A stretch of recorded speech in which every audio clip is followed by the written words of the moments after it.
Un cordial saludo, un abrazo fraternal y una muy calurosa bienvenida a todos y cada uno de ustedes que semanalmente nos vemos para el estudio de la palabra de nuestro Dios. Alabado sea su nombre.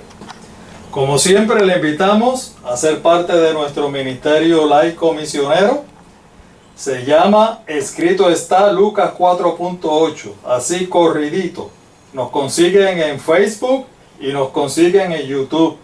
Todos los temas están allí. Ya vamos por 70. Estudios bíblicos. Escudriñamos las Escrituras. Le hacemos el llamado a todos para que estudien con nosotros. Bienvenidos a nuestro estudio bíblico y el tema de hoy será el milenio.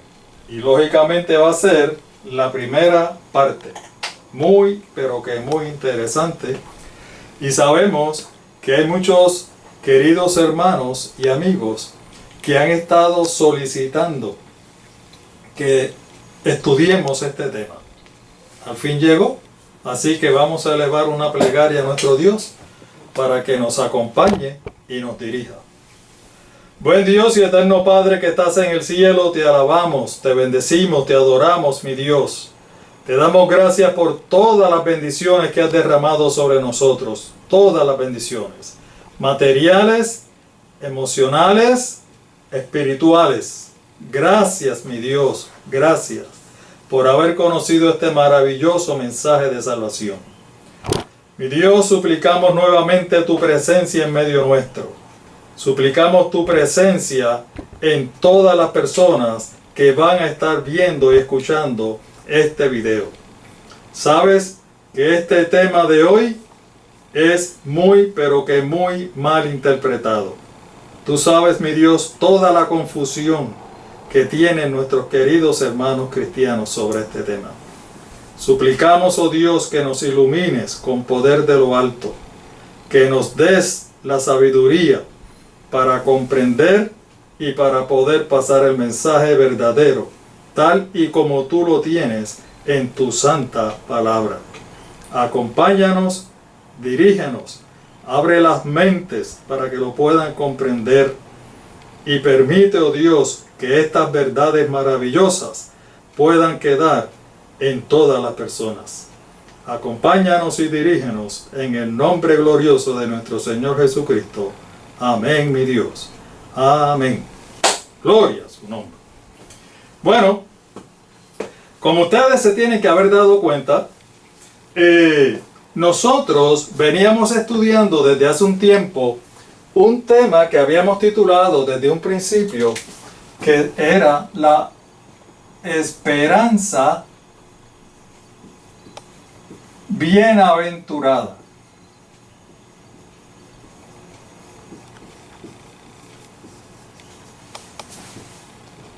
Y esa esperanza bienaventurada, habíamos dicho y demostrado por la palabra de Dios, que no era otra cosa que el regreso de nuestro Señor Jesús, cuando Él venga a esta tierra nuevamente a buscar a su pueblo para llevarnos al cielo con Él. Gloria sea su nombre. Por eso es la esperanza bienaventurada, porque todos estamos esperando que Él regrese para podernos ir a casa.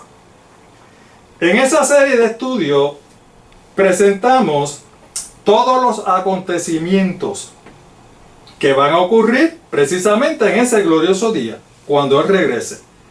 Y discutimos todos los acontecimientos en detalle, todos, hasta que llegamos a uno que se llama la primera resurrección.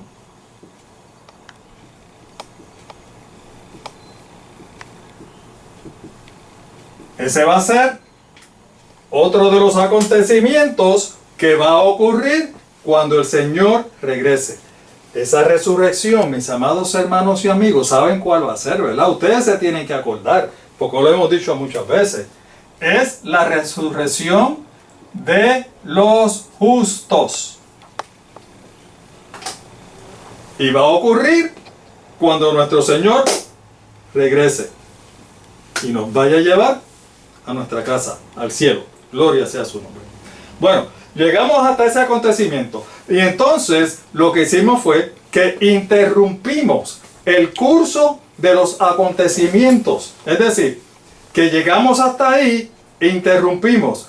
No seguimos con el resto de los acontecimientos que iban a suceder después del regreso de nuestro Señor.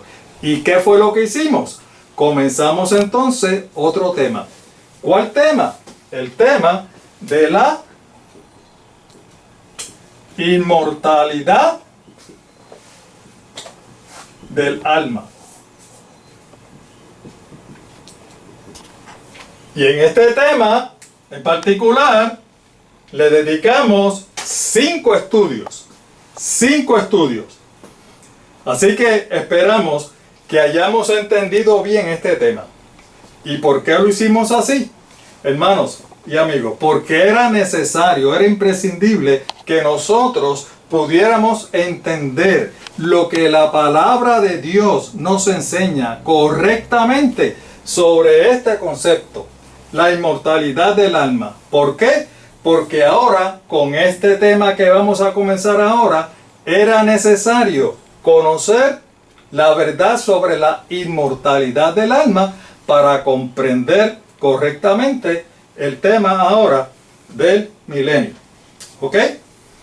Ahora que ya sabemos la interpretación correcta, estamos en una mucha mejor posición para poder comprender correctamente, tal y como lo enseña la Biblia, el tema del milenio. ¿Ok? Antes que nada, mis amados hermanos y amigos, les voy a pedir, por favor, que todo el conocimiento que ustedes tengan, todo ese conocimiento que ustedes tengan sobre este tema del milenio, cualquier noción de conocimiento que usted tenga, por favor, bórresela de la mente. Bórresela de la mente.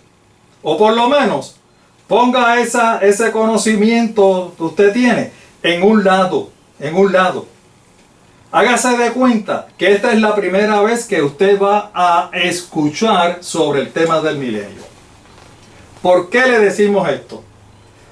Mis amados hermanos y amigos, el asunto es que hay tantas y tantas barbaridades que se están diciendo sobre este tema, que se están predicando, que se están exponiendo sobre este tema, que verdaderamente uno se queda perplejo, uno se queda sorprendido. ¿Cómo es posible que personas inteligentes que tienen sus 5 sentidos funcionando perfectamente puedan creer esas barbaridades que estas personas están diciendo? Yo he tenido la oportunidad, y ustedes saben que a mí me gusta investigar mucho. Yo me documento bastante. Por lo tanto, yo he escuchado bastante y a bastantes personas sobre este tema, diferentes personas. Y he escuchado cómo la gran mayoría de ellos nos presenta este tema, mis amados hermanos y amigos, como si fuera una película de terror, como si fuera una película de ciencia ficción. Uno dice, pero ¿en serio? ¿De dónde han sacado eso? Cosas increíbles. Ustedes van a ver la diferencia cuando ahora comencemos a estudiar el tema del milenio, para que ustedes vean la gran diferencia. Estas personas inventan cada cosa. Casi no utilizan la Biblia, utilizan un texto, leen un texto y por ahí siguen y están hablando 1 hora y media, 2 horas, con ese solo texto, y todo lo otro es inventado. Y ese texto que buscan está sacado también totalmente fuera de su contexto. Y lo peor de todo, mis amados hermanos, lo peor de todo es que ustedes ven a las personas creyendo ciegamente en todos esas personas, en todo lo que ellos dicen. No lo cuestionan, no buscan en la Biblia, no corroboran, nada. Como si fueran analfabetas. Nada. Todo, sí. Ah, pues sí, eso es lo que dice. Ah, sí. Y como ellos lo dicen con tanto ánimo, y esto va a ser así, y esto va a ser así. Y ellos, sí. Como el papagayo. No se corrobora con la palabra de Dios. Realmente, mis amados hermanos, uno nota el desconocimiento que hay sobre la palabra de Dios y de lo mucho que nosotros como cristianos hemos delegado en otras personas el estudio personal que tú y yo debemos tener de la palabra de Dios, y que en su momento nuestro Dios nos ha de pedir cuentas. Hemos delegado demasiado ese estudio de la palabra de Dios. Cuando veo y cuando escucho todas estas interpretaciones sobre este y sobre muchos otros temas, porque este no es el único. Hay muchos otros temas que también lo que se inventan son barbaridades. Pero cuando veo especialmente este tema, me convenzo más de que nuestro ministerio es sumamente necesario para poder presentar la verdad tal cual es revelada en la palabra de Dios. La verdad que puede ser comprobada, puede ser corroborada. Usted puede buscar todo lo que hemos dicho, porque todo lo decimos con la Biblia. No nos inventamos absolutamente nada. Yo pienso, mis amados hermanos, que en su momento, nuestro Dios va a tener que colocar estos estudios que nosotros estamos dando en las manos de aquellas personas que Él mismo, nuestro Señor Jesús, dijo: yo tengo ovejas en otro redil. Son mías y me pertenecen, aunque están en otro redil. Pero cuando escuchen mi voz, me van a reconocer y van a venir al redil. Yo espero que nuestro Dios, a través de estos estudios, pueda colocarlos en las manos, en los oídos de esas ovejas, para que puedan salir del engaño en que están.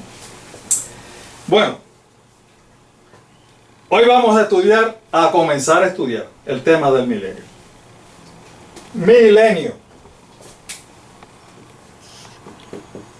Milenio. ¿Qué significa milenio? Hermanos y amigos, el milenio no es otra cosa que un periodo de tiempo. Periodo de tiempo de 1000 años. Sencillo. No hay que ir a la universidad ni tener un doctorado para saber eso. El milenio es un periodo de tiempo de 1000 años. Ahora. Hay algunos hermanos queridos que creen que este periodo de tiempo, déjame anotar aquí, periodo de tiempo, ¿verdad? Ahora, yo creo que esto lleva un acento aquí, ¿verdad? Eso es la I. Bueno, ahora, hay algunos queridos hermanos, como les decía, que creen que este periodo de tiempo es simbólico. Y hay otros que creen que este periodo de tiempo es literal.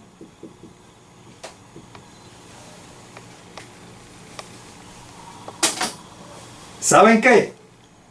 Lo importante para nosotros, para nuestra salvación, no es si el periodo de tiempo es simbólico o si el periodo de tiempo es literal. ¿Saben qué es lo importante? Lo que sucede. Lo que sucede en ese periodo de tiempo. Eso sí es importante para nosotros. Es importante para usted, es importante para mí y es importante para todos los que necesitamos conocer la verdad tal y cual como la Biblia lo enseña. ¿Ok? Ustedes saben que el enemigo es demasiado astuto, extremadamente astuto. ¿Y qué es lo que hace el enemigo? El enemigo precisamente se vale de esto, de esas pocas cosas que no tienen tanta importancia, para entonces levantar barreras. ¿Para qué? Para entonces, una vez se levanta la barrera, se esconde la verdad que se encierra, lo que sucede durante ese periodo. Le voy a dar un ejemplo. Si ahora mismo yo, que voy a empezar este tema, le digo a ustedes, mis amados hermanos, yo creo que ese periodo de tiempo es simbólico. Es simbólico. Saben que hay muchos queridos hermanos que creen que ese periodo de tiempo es literal. ¿Qué piensan ustedes que van a hacer esos hermanos que creen que ese periodo es literal? ¿Me van a seguir escuchando? ¿Verdad que no? ¿Qué es lo que van a hacer? Levantar una barrera. Y empiezan a decir, espérate, él quiere que es simbólico, yo creo que es literal.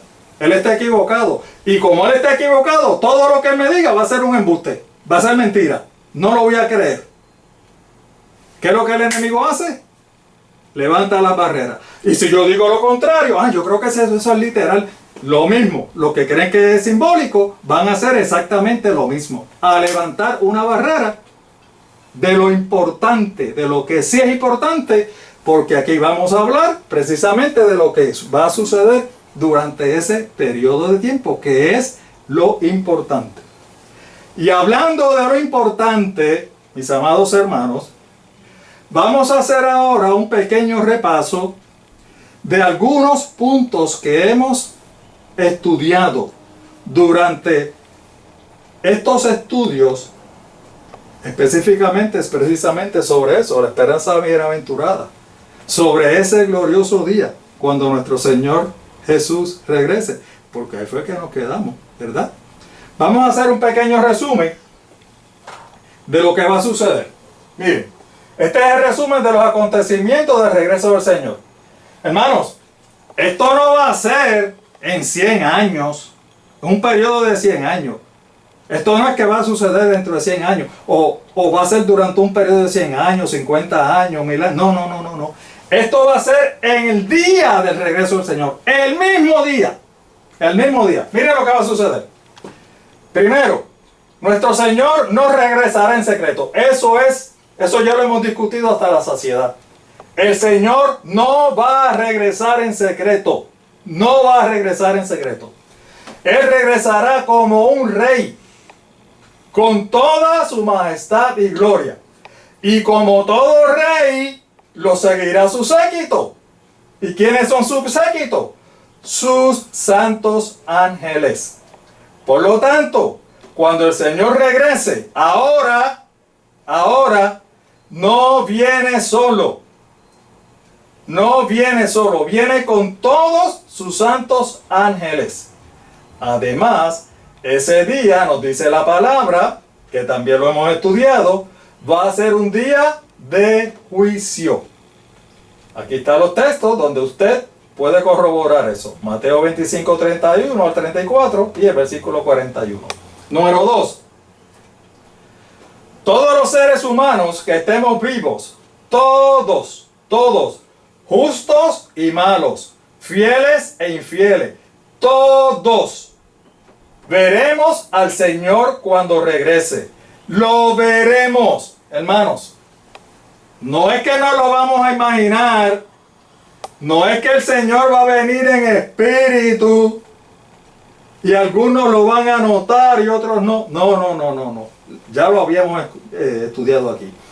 Todos los seres humanos que estemos vivos vamos a ver con nuestros propios ojos. No es el ojo del entendimiento. No. Con nuestros propios ojos lo vamos a ver. Apocalipsis 1:7 nos dice que todo ojo le verá. Oigan, aún hasta los que le traspasaron. Imagínense si va a ser o no va a ser visible.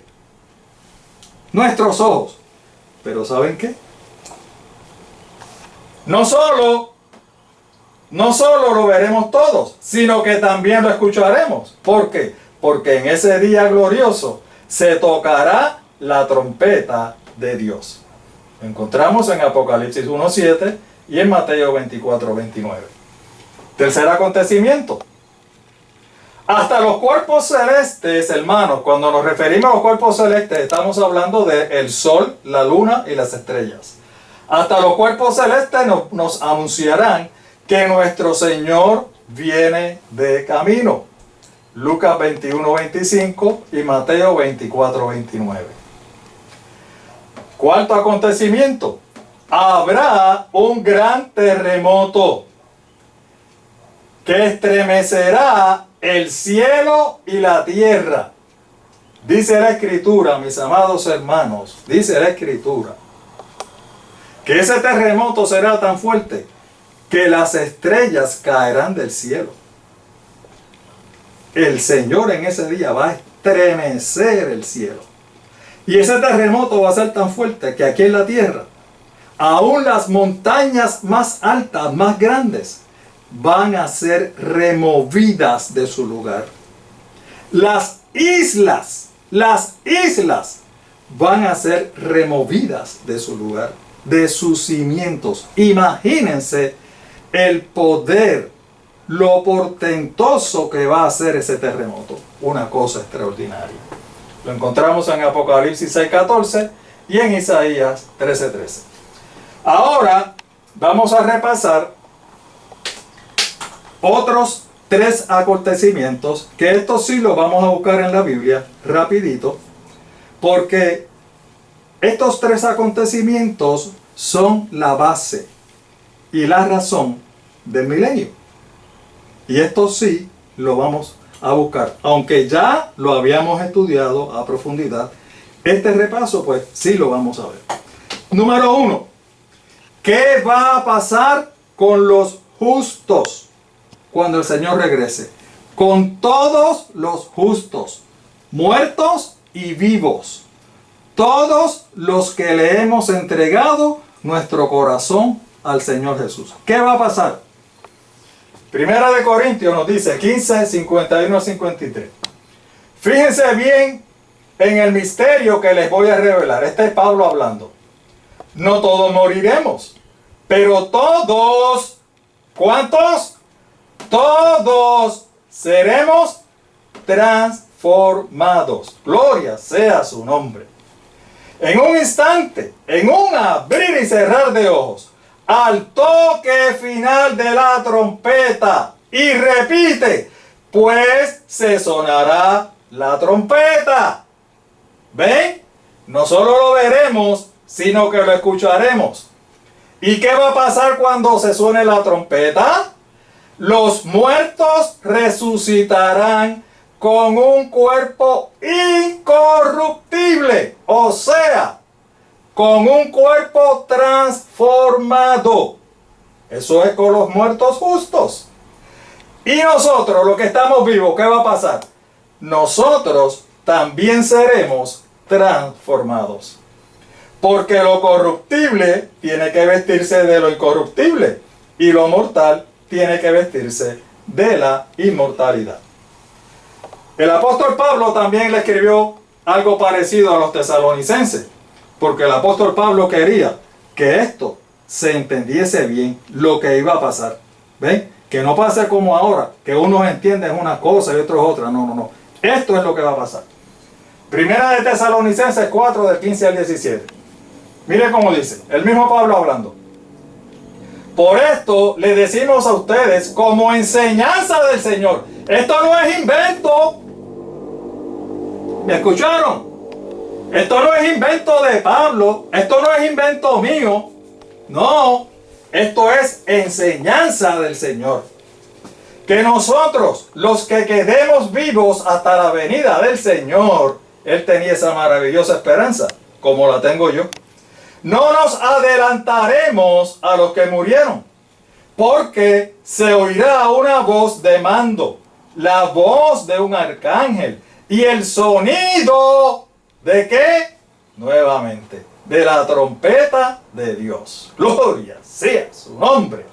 Y el Señor mismo bajará ¿de dónde? Del cielo, pues por supuesto si viene para esta tierra a buscarnos. Y los que murieron creyendo en Cristo, ¿qué va a pasar? A resucitar primero. Exactamente lo mismo que le había dicho a los corintios. Después, los que hayamos quedado vivos, seremos también transformados y llevados juntamente con ellos en las nubes para encontrarnos con el Señor en el aire, y así estaremos con el Señor para siempre. Así que, hermanos, claro, no me lo estoy inventando, lo estamos leyendo de la palabra de Dios. ¿Qué va a pasar en el día del Señor? ¿Qué va a pasar en el día del regreso del Señor con los justos? Recuerden que estamos hablando de los justos. Justos ahora. Todos los justos. Oigan, ustedes sabían, me imagino que la mayoría de ustedes saben, ¿quién fue el primer justo? El primer justo en morir en este planeta. Esa pregunta es facilita. Eso es un bombito al catcher, como dicen los beisbolistas. ¿Quién fue el primer justo en morir en este planeta? Todos sabemos, ¿verdad? Fue Abel, uno de los hijos de Adán y Eva. ¿Y por qué decimos justo? Porque de acuerdo a lo que dice la Biblia, lo poco que nos dice la Biblia, podemos inferir y entender que ese hijo de Adán, Abel, se va a salvar. Él fue el primer justo en morir. Pues ¿saben qué? Desde Abel,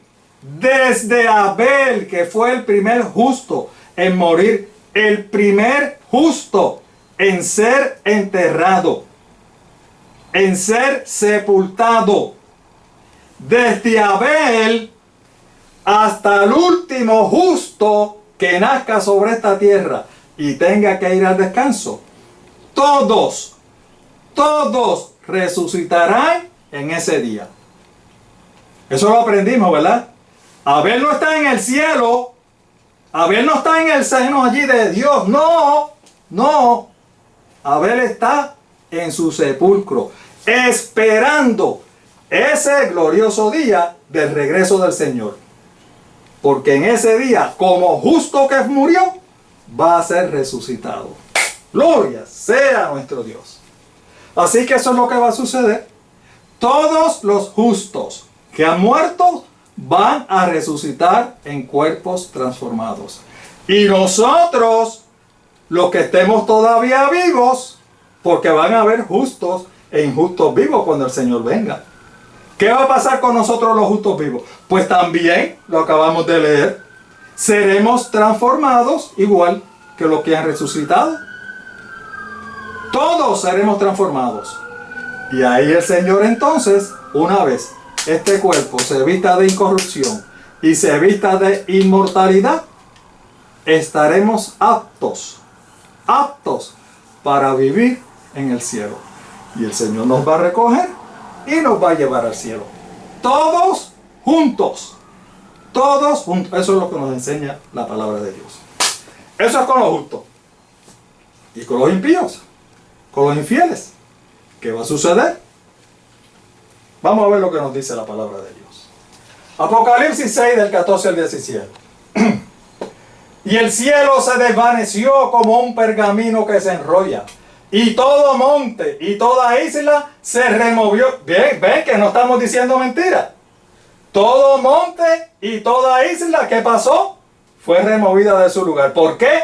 Por el terremoto tan terrible que va a ocurrir con el regreso del Señor.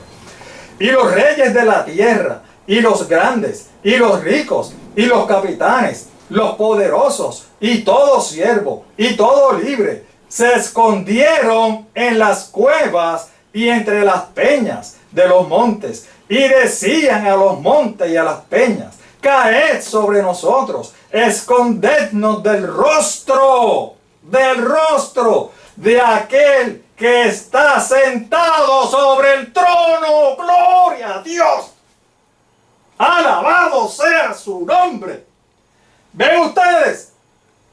Se van a esconder del rostro del que está sentado en el trono. El Señor no viene en secreto. El Señor viene como rey. Y se va a sentar ese día en su trono. ¡Gloria a mi Dios! ¡Alabado seas! La Biblia es perfecta. La Biblia no miente.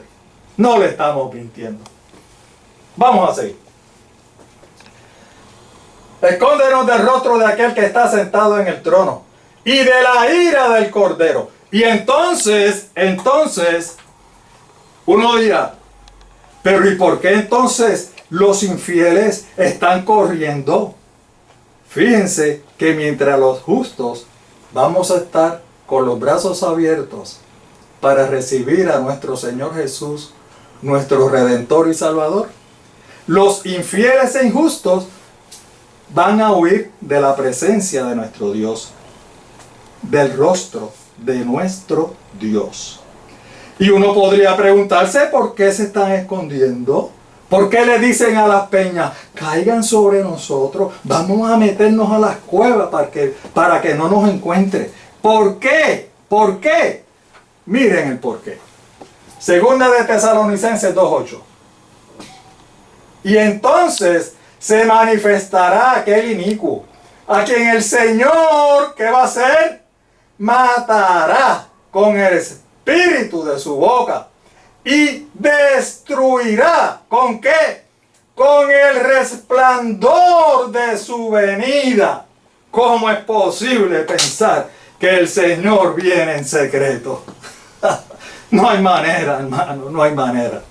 Si usted cree en la palabra de Dios, usted tiene que creer lo que estamos leyendo. La razón por la que se están escondiendo y se quieren esconder es porque en ese glorioso día, cuando venga nuestro Señor Jesús, los infieles, injustos, que estén muertos, ¿saben lo que va a pasar? No van a resucitar. No van a resucitar en ese día. No, no. Se van a quedar en el sepulcro. Se van a quedar donde están. Los infieles e injustos se van a quedar en su lugar. Por el contrario, los infieles e injustos que todavía estén vivos cuando el Señor venga, el resplandor que emana de la persona de nuestro Dios y nuestro Salvador los va a matar. Por lo tanto, ¿qué va a pasar con todos los injustos? Todos los injustos van a estar muertos. ¿Lo entendimos, verdad? ¿Lo entendimos? ¿Qué va a pasar con la Tierra? ¿Qué va a pasar con este planeta? Vamos a ver. Segunda de Pedro 3, 10 al 12.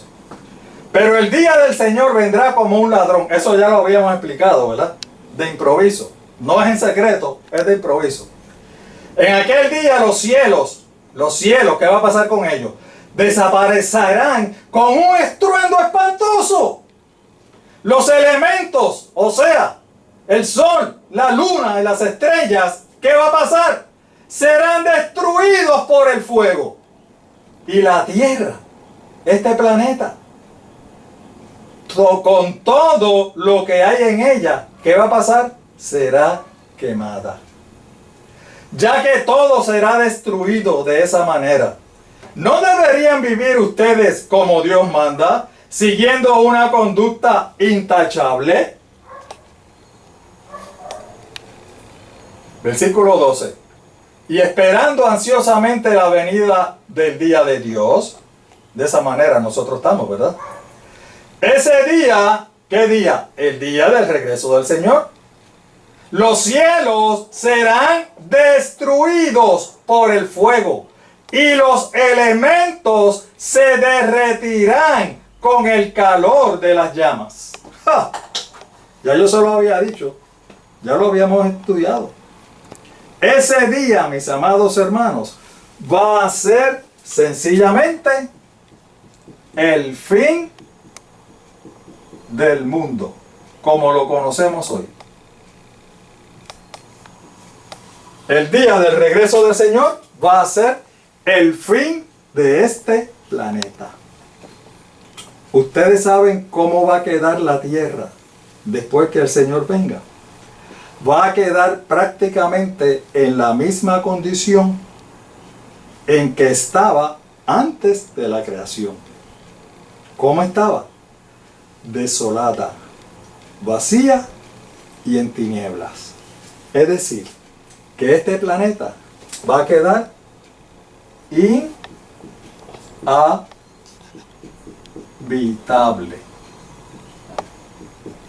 No va a haber manera de que haya ningún ser en este planeta. Todo será destruido. Eso es lo que va a pasar. ¿Lo ven? Eso es lo que va a pasar. Y entonces, bajo estas condiciones, hasta ahora no han dicho nada sobre el enemigo, sobre Lucifer, sobre Satanás y sus ángeles caídos. ¿Qué va a pasar con ellos? Hasta ahora no había dicho nada, ¿verdad? Pero ahora sí le vamos a decir. Y ahora es que vamos a pedirle, digo, ya me imagino que lo habrán hecho desde un principio, tomar nota. Vamos a comenzar entonces en el capítulo 20 de Apocalipsis y vamos a leer los primeros 3 versículos, del 1 al 3. Vi un ángel que descendía del cielo con la llave del abismo y una gran cadena en la mano. Y prendió al dragón, la serpiente antigua que es el diablo y Satanás, y lo ató por un periodo de tiempo. ¿Cuánto? 1000 años. Y lo arrojó al abismo, y lo encerró, y puso su sello sobre él para que no engañase. Para que no engañase. ¿Cuál fue el propósito de atarlo? ¿Cuál fue el propósito de arrojarlo al abismo? ¿Cuál fue el propósito de encerrarlo? Para que no engañase más a las naciones. ¿Y quiénes son las naciones? La gente, las personas. Hasta que fuesen cumplidos 1000 años. Otra vez el mismo periodo de tiempo. ¿Ve? ¿Y qué va a pasar después? Después de este periodo de tiempo, de los 1000 años, debe ser desatado por un poco de tiempo. Fácil y sencillo. La Biblia nos dice, lo acabamos de leer, que el enemigo va a ser encadenado o va a ser atado por un periodo de 1000 años. El término abismo, el término encadenado, el término atado, también se presta para discusión. Al igual que los 1000 años, hay algunos que piensan que el abismo, que las cadenas y todo eso es literal. Y hay otros que piensan que es simbólico. ¿Ven ustedes? ¿Qué es lo importante? Lo importante para nosotros no es meternos en una discusión. No, esto es simbólico. No, esto es literal. Y esto para crear barreras. ¿Ven? No, eso no es lo importante. Lo importante es conocer y entender cuál es el propósito de que Él va a ser encadenado y va a ser tirado en un abismo y va a ser atado. ¿Cuál es el propósito? La palabra lo dice clara, bien claro. Para que no engañase más a las naciones. ¿Lo ven? Para que no engañase más a las naciones. Por lo tanto, aquí lo importante no es conocer o estar seguro si es simbólico o es literal. Lo importante es saber el propósito. ¿Cuál es el propósito, el objetivo? Para que no engañase más a las naciones. Pero ¿saben qué? ¿Saben qué? Como quiera no va a poder engañar a nadie. ¿Por qué? Porque en esta tierra no va a haber nadie. Nosotros los justos vamos a estar en el cielo con nuestro Dios. Y los infieles van a estar muertos en el sepulcro. Esta tierra va a estar desolada, vacía y en tinieblas. No va a haber nadie. Así que el propósito es que no va a engañar a nadie. ¿Ok? El versículo 3 nos especifica que después del periodo de los 1000 años va a ser atado, va a ser desatado por un poco de tiempo. ¿No dice el tiempo? Dice un poco de tiempo. ¿Cuánto es ese poco de tiempo? Como la Biblia no lo dice, yo no me atrevo a especular. Yo sí sé que va a ser menos de los 1000 años. Va a ser menos de 1000 años. Por eso dice que va a ser un poco de tiempo. ¿Pero cuánto tiempo? No sabemos. ¿Nos interesa? Tampoco sabemos. Eso le interesa nada más que a Dios. ¿Ok? Si fuera importante para usted y para mí, si fuera importante para nuestra salvación, el Señor hubiera revelado cuánto va a ser ese tiempo. ¿Lo ven? Tan sencillo como eso. Así que esto significa, mis amados hermanos, que si usted cree que el abismo es literal o el abismo es simbólico, si usted cree que las cadenas, las llaves, el candado o lo que sea, las esposas o lo que sea, es literal o es simbólico, para efectos prácticos no importa. Lo importante es el efecto. ¿Y cuál va a ser el efecto? No va a engañar a nadie por un periodo de tiempo específico. ¿Cuál es ese periodo? 1000 años. Por un milenio. Eso es lo importante. Ahora queremos llamar la atención, hermanos. Otra cosa antes de seguir con los otros versículos. ¿Por qué? Es muy importante, mis amados hermanos y amigos, que nosotros entendamos. El Apocalipsis, ¿ustedes saben que fue escrito por Juan?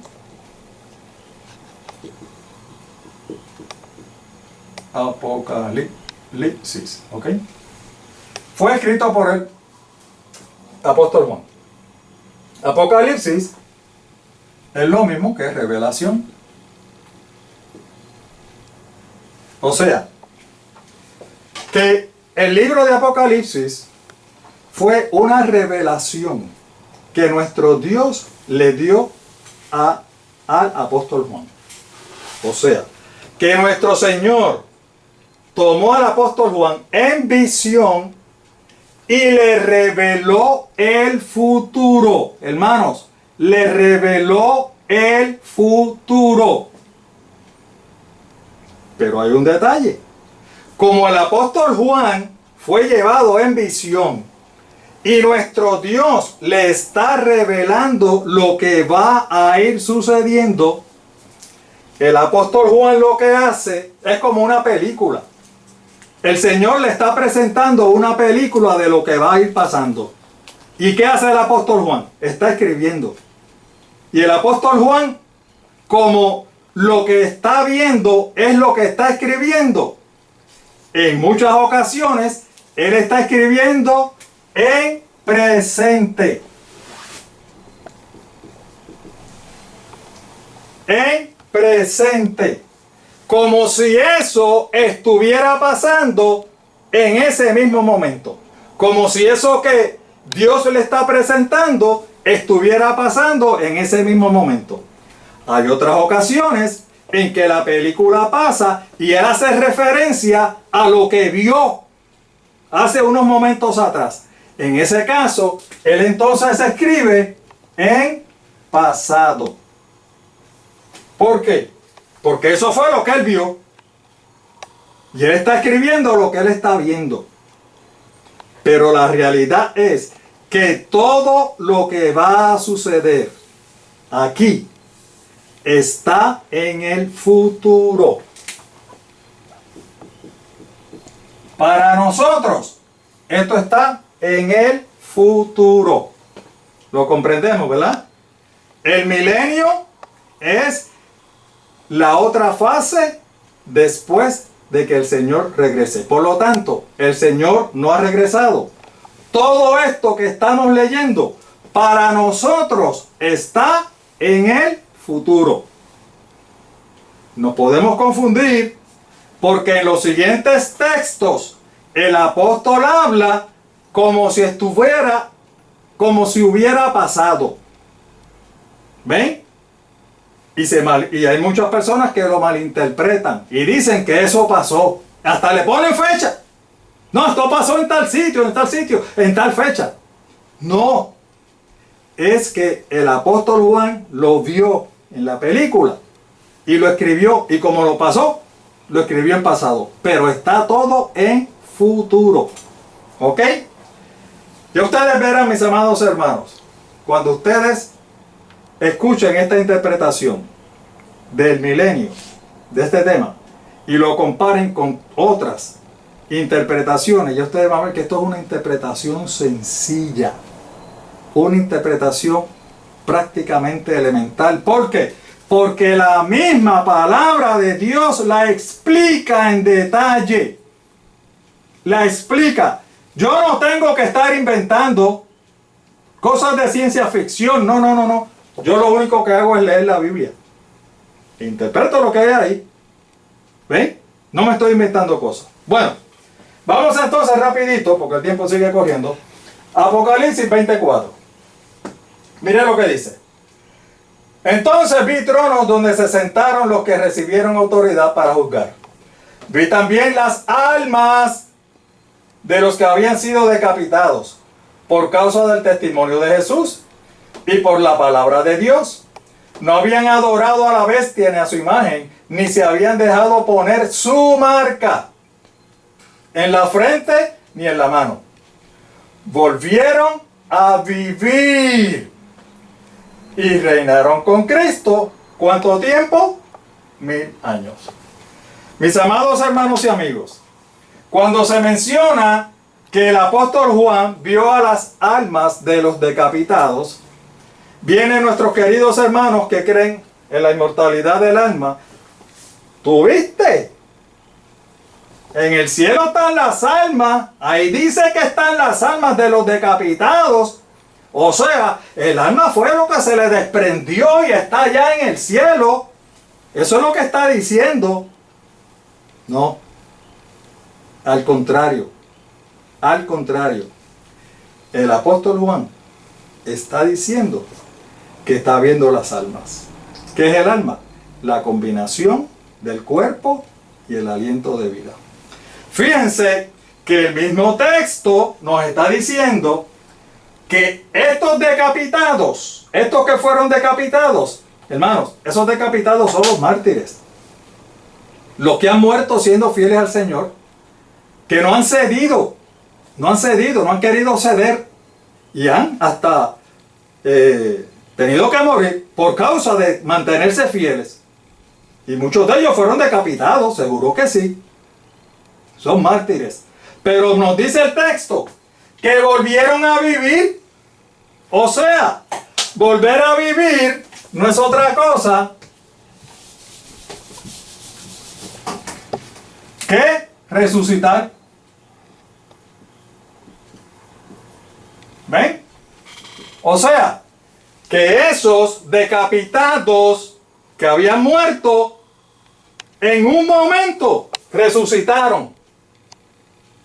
Resucitaron. Y luego que resucitaron, es importante lo último que dice la oración. Luego que resucitaron, que volvieron a vivir, reinaron con Cristo. ¿Cuánto? 1000 años. 1000 años. ¿Me van siguiendo? ¿Me van siguiendo, verdad? Ahora, Esos mártires decapitados que resucitaron, que volvieron a vivir, les hago la pregunta: ¿cuándo creen ustedes que ellos volvieron a vivir? ¿Cuándo creen ustedes que ellos resucitaron? ¿En qué momento? ¿En qué momento? Para darles una explicación, vamos a adelantarnos un momentito al mismo Apocalipsis 20, pero el versículo 6. Miren cómo dice: dichosos y santos son los que tienen parte ¿en qué? En la primera resurrección. La segunda muerte no tiene poder sobre ellos, sino que serán sacerdotes de Dios y de Cristo. Y estos que van a resucitar en la primera resurrección, ¿qué van a hacer? Van a reinar con Él, con Cristo. ¿Cuánto tiempo? 1000 años. Ah, fíjense, el mismo periodo de tiempo que los decapitados van a reinar con Cristo. ¡Qué casualidad! 1000 años, el mismo periodo de tiempo. ¿Por qué? Porque todos vamos a resucitar. Todos los muertos van a resucitar el mismo día. El día que nuestro Señor Jesucristo venga a esta tierra. En el regreso del Señor, todos, incluyendo al mismo apóstol Juan, también va a resucitar en ese día. Los decapitados y todos los que hayan participado de la primera resurrección. ¿Y cuándo va a ocurrir la primera resurrección? En el regreso de nuestro Señor Jesús. O sea, ¿cuándo fue que los decapitados volvieron a vivir? En el regreso, en el día que nuestro Señor Jesús regresó. El mismo día que todos, incluyendo a Abel, también resucitó. Y todos los justos van a resucitar en ese día. Y todos van a reinar con Cristo 1000 años. ¿Por qué el mismo periodo? Porque empiezan el mismo día. ¿Qué día? El día que el Señor venga. En el regreso de nuestro Señor Jesús. Así que entonces el apóstol Juan, en vez de decir que las almas son las cosas esas que la gente piensa que uno tiene por dentro y que se le sale y esas cosas, el apóstol no está hablando de eso. El apóstol está hablando de que esos decapitados resucitaron y ahora tienen cuerpo y ahora tienen aliento de vida porque están, ¿saben cómo? Vivos. Y un ser viviente vivo es un alma viviente. ¿Lo ven? Por eso es que él vio a las almas, a los seres vivos que fueron decapitados. ¿Por qué? Porque resucitaron en el día glorioso de nuestro Señor Jesucristo. Gloria sea a nuestro Dios. Alabado sea para siempre. Vamos entonces al versículo 5. Hermanos, espero que me hayan entendido, ¿verdad? Voy un poco rapidito por el tiempo, pero espero que me hayan entendido. Apocalipsis 25. En esta ocasión vamos a presentarlo en dos versiones. Nueva versión internacional y la Reina Valera del 60 para que ustedes vean lo que yo les había dicho antes. Miren cómo dice. Esta es la primera resurrección. Los demás muertos no volvieron a vivir hasta que se cumplieron 1000 años. ¿Cuál es la primera oración que aparece aquí? Es la Biblia. Esta es la primera resurrección, ¿verdad? Vamos a leerlo en la otra versión, en la versión de 1960. Pero los otros muertos no volvieron a vivir hasta que se cumplieron 1000 años. Y entonces es que aparece la oración. Esta es la primera resurrección. ¿Van viendo? Ustedes recuerdan que les habíamos dicho que cuando los traductores y transcriptores van traduciendo de un idioma a otro, a veces se cometen errores, muchos de ellos involuntarios, porque hay idiomas que usan algo, algunas cosas, preposiciones, conjunciones, signos de puntuación, que no la usa el idioma original. Y surgen problemas, surgen pequeños errores. Aquí ven ustedes otro. Una versión pone la primera oración, esta es la primera resurrección. Y la otra versión, la Reina Valera, pone esta es la primera resurrección al final del texto. Al final del texto. Hermanos, tenemos que estar conscientes de una cosa. Ustedes saben que la Biblia, cuando se escribió originalmente, no se escribió en capítulos y versículos. La Biblia no se escribió en capítulos y versículos. Los escritores originales no la dividieron de esa manera. Quienes la dividieron de esa manera fue mucho después, específicamente en el año 1560 de nuestra era. Vamos a verlo. Aquí todo lo comprobamos. El historiador bíblico Javier Ordovás, esto fue publicado el 11/12 del 20, o sea que es reciente, tampoco lleva mucho tiempo. Mire lo que dice. La primera Biblia impresa que incluyó totalmente la división de capítulos y versículos fue llamada Biblia de Ginebra. ¿Y cuándo fue que se publicó? En el 1560, en Suiza. ¿Lo ven? No le estamos mintiendo. No le estamos mintiendo. Todo lo estamos corroborando con la palabra de Dios y con la historia. Gloria sea mi Dios. Gloria sea mi Dios. Por lo tanto, es que ocurren esos pequeños errores. Pero todavía más. Ustedes recuerdan que en el estudio pasado yo les dije que en el griego y en el hebreo no había signo de puntuación, ¿verdad? Ni los adverbios, ni conjunciones, ni preposiciones, ni nada de eso, ¿verdad? Yo se los había dicho. No se los probé en aquella ocasión por el internet. Pero miren lo que dice aquí, el mismo individuo. Javier Ordovás. ¿Cómo se llegó a dividir la Biblia en capítulos y versículos? En los originales no había separación entre las palabras.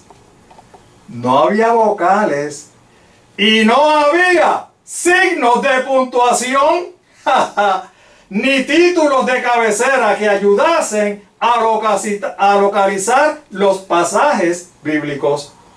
Por eso precisamente es que ocurren algunos errores en las diferentes traducciones. Por lo tanto, volviendo a Apocalipsis 25. Lo que suena más lógico, mis amados hermanos, es la nueva versión internacional. Esta versión es más moderna que esta. Parece que los traductores se dieron cuenta de la metida de pata de la traducción del 1960, al colocar esto en la última oración, porque se dieron cuenta, esto no hay manera de que esto quepa aquí. ¿Por qué? Porque, hermanos, en el versículo 4 se está hablando de los decapitados, los mártires que resucitaron.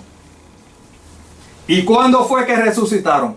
Si son justos y resucitaron, acabamos de comprobar que resucitaron en la primera resurrección. ¿Y cuándo fue la primera resurrección? Cuando el Señor Jesús regrese. O cuando él lo está viendo en el pasado, cuando el Señor Jesús regresó. Que está en el futuro para nosotros todavía. ¿Ven? Por lo tanto, lo que suena más lógico es la nueva versión internacional, donde dice, esta es la primera resurrección. ¿Cuál es la primera resurrección? Pues la primera resurrección es donde resucitaron los mártires, los decapitados, lo mismo que estamos diciendo. ¿Ven cómo es que la palabra de Dios nos confirma? No le estamos diciendo mentira. La misma palabra de Dios se explica por sí sola. Se explica por sí sola. Ahora, lo otro más importante que tenemos que tener en cuenta, y esto sí es bien importante, dice, lo voy a leer en las dos versiones también. Los demás muertos no volvieron a vivir hasta que se cumplieron los 1000 años. Esta es la nueva versión internacional. Vamos a la Reina Valera del 60. Los otros muertos no volvieron a vivir hasta que se cumplieron 1000 años. Es decir, amados hermanos y amigos, aquí se nos está diciendo específicamente cuándo va a ocurrir la segunda resurrección. La segunda resurrección. ¿Y cuál va a ser esa segunda resurrección? La de los infieles. La de los injustos. Y es lógica, porque le está diciendo los otros muertos que todavía no han resucitado. Los demás muertos que todavía no han resucitado. ¿Y quiénes son los que no han resucitado? Pues los infieles, los injustos, porque ya los justos estamos en el cielo. Por lo tanto, la misma Biblia nos está diciendo que la segunda resurrección, que es la resurrección de los infieles, la resurrección de los injustos, va a ocurrir después de los 1000 años, después que se cumpla el milenio. Clara, la palabra de Dios es clara. ¿Lo ven? O sea, poniéndolo en perspectiva, y ya me estoy yendo, la resurrección de los injustos va a ocurrir 1000 años después que el Señor regrese. ¿Vieron que yo les dije en aquella ocasión? Van a haber dos resurrecciones y no van a ocurrir a la misma vez. No, la resurrección de los justos será cuando el Señor regrese.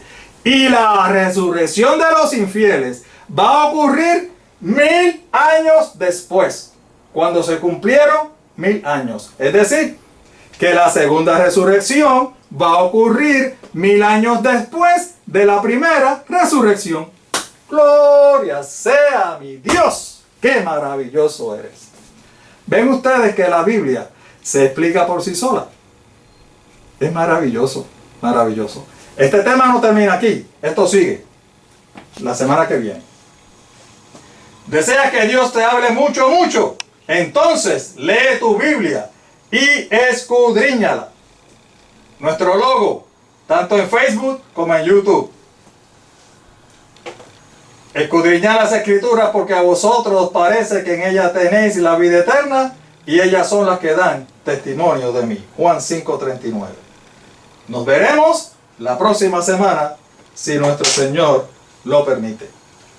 Que nuestro Dios nos conceda su gracia y su paz en nuestros corazones. Que Dios les bendiga.